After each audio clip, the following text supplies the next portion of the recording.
Okay, so what do we make of this interesting new government that we are now all sitting in expectation of?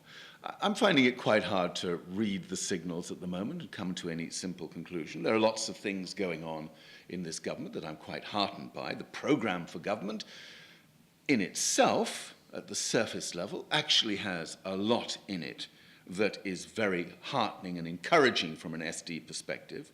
And with the best will in the world, when I read through that programme for government, I have come to the conclusion that it is probably a better programme than we would have got out of a Labour government, another Labour government, and possibly out of a Labour-Lib Dem coalition.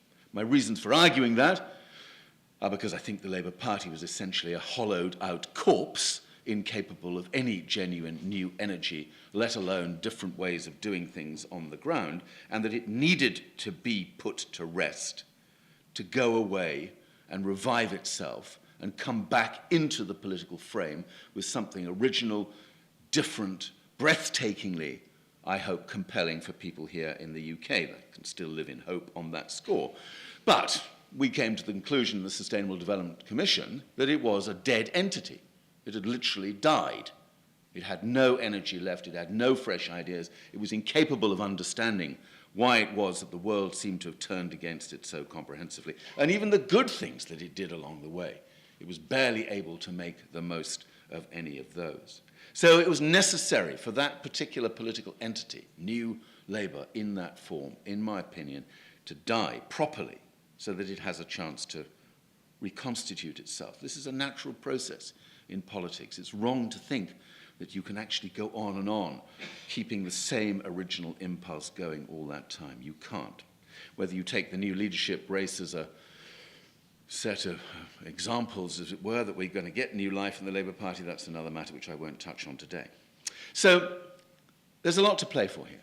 And when I read that programme for government, I'm heartened by the very genuine suggestion that we are, at long last, going to see some real moves towards decentralisation of power here in the UK, in England in particular. I'm very heartened by the suggestion that, oh, it's me, that's lucky. I'm very heartened by the fact that there is going to be a bill brought forward, actually to put in place some of the real mechanics of what this decentralisation will look like. I'm less heartened when I get the Eric Pickles version of decentralisation, because that, frankly, is a bit scary. I'm heartened by the early acknowledgement that we're going to see much more joined-up thinking at the local level between different bits of the public sector. The concept of total place, which is something that the Conservatives latched onto in opposition, and in fact were rather more enthusiastic at that time than the Labour government, even though it was the Labour government that initiated some of the pilots around total place. I'm actually encouraged by the fact that we're going to have such a strong emphasis on efficiency in delivery of public services. This is not exactly everybody's favourite piece of advice at the moment, but the idea that somehow our public services were ticking over with no waste whatsoever in any of these systems is ludicrous. There was massive wastage in the way we were running our public services. Forum for the Future has been doing a lot of work with the NHS over the last 4 to 5 years. And I can assure you, anyone who thinks that budgets in the NHS should be protected at all costs, come what may, is insane. Is insane. There is massive wastage in those systems. To start opening up the scene for thinking about this stuff a bit differently, it seems to me is not a bad thing. And to find ways of encouraging deliverers of public services at the local level to work more effectively together, to achieve shared outcomes, is not a bad thing.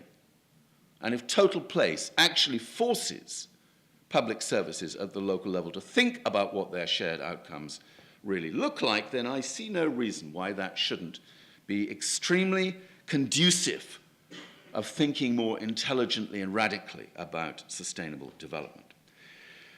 They have, of course, inherited lots of stuff which they're not going to get rid of. We've had it confirmed that the carbon reduction commitment for energy efficiency is going to be an important policy driver for this government as it seeks to get improvements in energy efficiency and reductions in CO2 at the local level. Nothing in the Climate Change Act is being undone. The targets are still there. The government is still going to be held to account by the Committee for Climate Change. Ministers and the Prime Minister will still be hauled in front of respective committees to explain what it is that they have or haven't done in that degree. We don't know what statutory targets really mean in the Climate Change Act. There's still going to be quite a lot to play out in terms of delivery against statutory targets, but there isn't any reason to think that this government, prima facie, is going to be less enthusiastic about pursuing a low-carbon agenda than the old government. So those are my kind of positive bits. But of course, there are lots of question marks already emerging in the language that this government is using and the way they're talking about it, and particularly in the way they're talking about decentralization in the education system and some of the changes that they have in mind around that. Too early, as Anne said, much too early to make definitive judgments about that, and perhaps we ought to wait until we hear more. But it does seem to me that there is a very important role for us to play right now as things are still settling down, to remind those in positions of influence in politics, both at the national and the local level, of the power of this agenda and the degree to which this agenda serves so many other converging agendas that they will be looking to get progress on both locally and nationally. Now, both Anne and Penny quite rightly reminded us about what Penny called the business case for ESD, for Education for Sustainable Development in Schools. And I listen to that and I think, that's watertight. Any dispassionate analysis of the evidence that is coming forward already, the evidence that's been put together by the department itself, by the Ofsted report that you referred to, by a lot of newly acquired case studies on a school-by-school basis, the evidence is watertight. The business case for ESD is incredibly strong. A bit of me still recoils at the idea that you have to fashion a business case for ESD in schools today in the same way that a company has to fashion a business case for its shareholders to persuade them that it would be sensible to start doing some of the basic stuff they should have been doing for decades. A bit of me still reacts quite negatively to the idea that we've got to create these very tough empirical tests for whether or not ESD is going to work as a framing device for education in the future. But of course, that's probably a bit self-indulgent. The truth is that if we can get the business case going around massive efficiency improvements in schools, if we can take advantage of the CRC to see some of the changes in the school fabric that we need, then it will be very influential. I was a bit involved in the study done for all the different schools in North Somerset, an extremely interesting and comprehensive report about the amount of money that was at risk in North Somerset because of the carbon reduction commitment, because of what was likely to happen to North Somerset as a consequence of its schools estate being, as they say themselves, pretty crummy in many respects.